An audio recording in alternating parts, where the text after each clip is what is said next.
I also want to recognize and applaud Eli, Tomer, and Avi for sharing their brother, Danny, with the world. Thank you to the Kids in Danger Board of Directors for the honor of being your best friend. Truly, it was one of my high honors to have sat at a table with you and made a mark on the world as a team. Thank you, Nancy Coles, the Executive Director of Kids in Danger.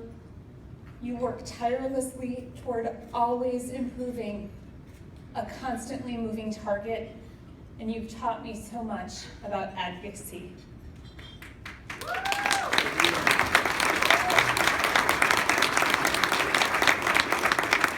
Thank you to the Best Friend Event Committee for planning tonight and assisting Kids in Danger to meet its fundraising goals and needs. It is only through monies received through events like this that we as an organization can work further toward the mission and programs of our organization.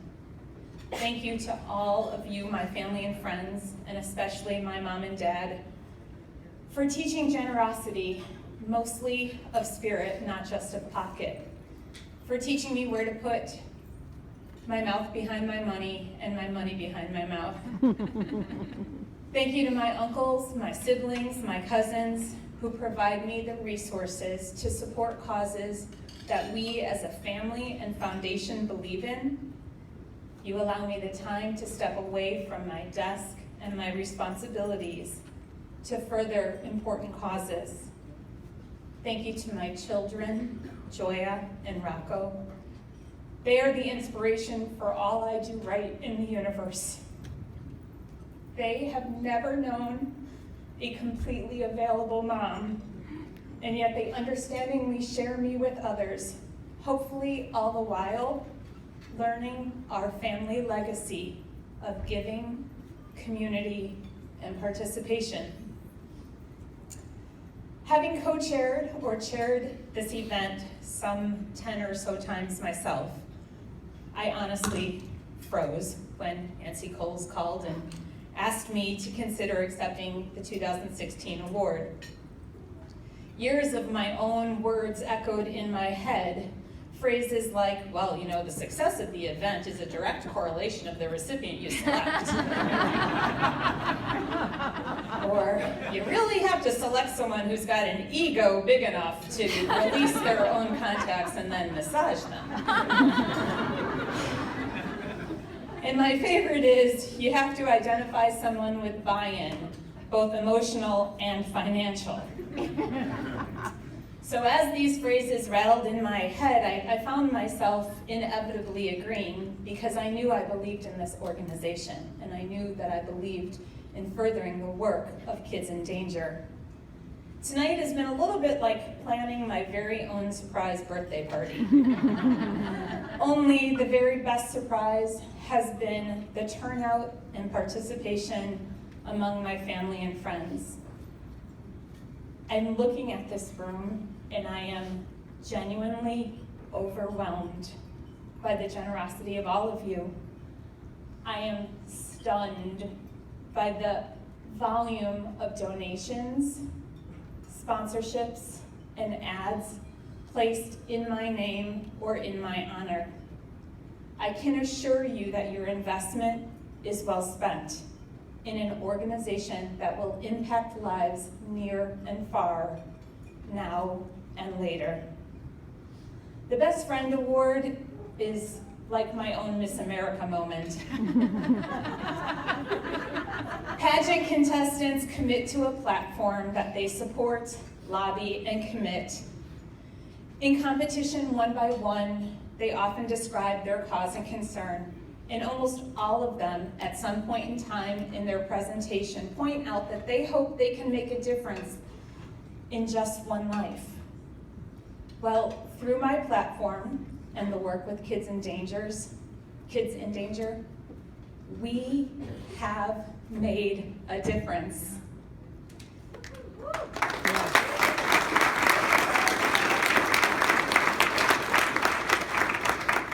We have literally been hands-on involved in an organization that is responsible for saving lives. I personally have been part of something that has changed the world for the better and continues to improve juvenile environments, not just in this city, not just in this county, not just in our home state, but nationally, with influence and impact all over the world. Ultimately, tonight's award is not about me, but rather about every healthy and safe child important to each one of us. I promise you that every morning before my own feet hit the ground and every night before my eyelids close, I recognize the known dangers and risks that my own children have come into contact with, and I say a fierce prayer of gratitude, and then I continue to pray for their ongoing health and safety, for the unknowns and what we haven't yet discovered. I realize that no degree of product safety or advocacy can ever substitute for the importance of a watchful parent eye or a caregiver.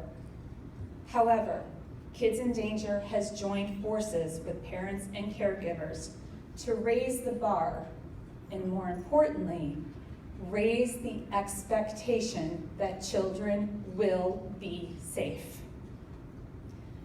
By now, you've all realized that this organization was born from tragedy, the death of Danny. What Linda, Boaz, Eli, Tomer, and Avi have done with their experience is extraordinary. In fact, everything they've done from the very moment has been extraordinary. Even Danny's obituary was written as a reflection of his living, and it was written by Linda.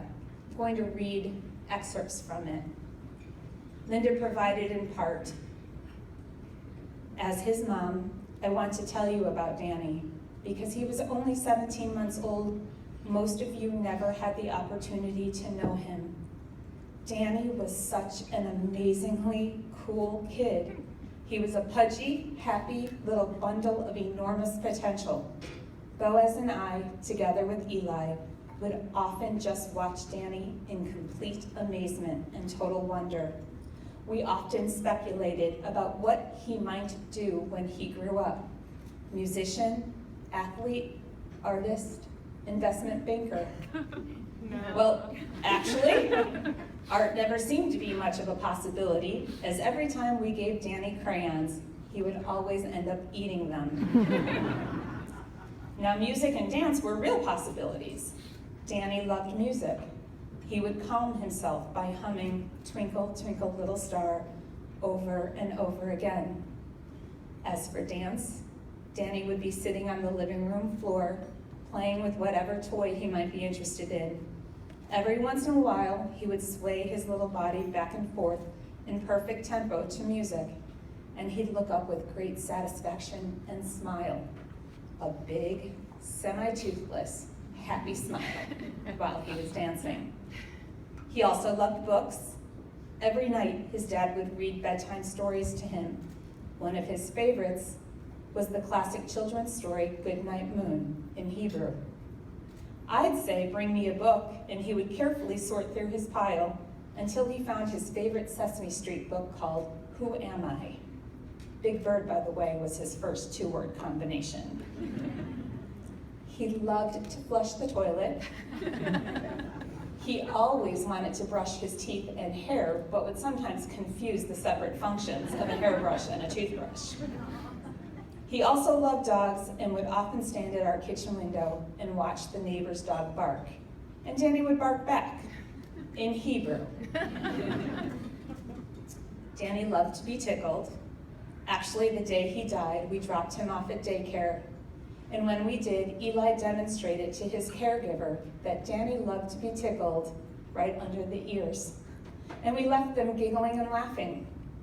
And then, that afternoon, Danny died. And now we will never know what he might have done with his life.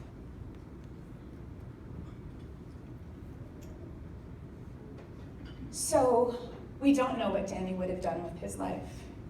but we do know what we've done as a result of his death. Kids in Danger continues to be the advocacy voice of parents, and more importantly, of children who can't speak for themselves. Your participation and presence here tonight is fundamental in us continuing to do our work. It's important that we continue to build on what we've already accomplished, even as we look forward. I need your help to continue to do that, and at this time I'm going to invite Julius to come up and help me dig a little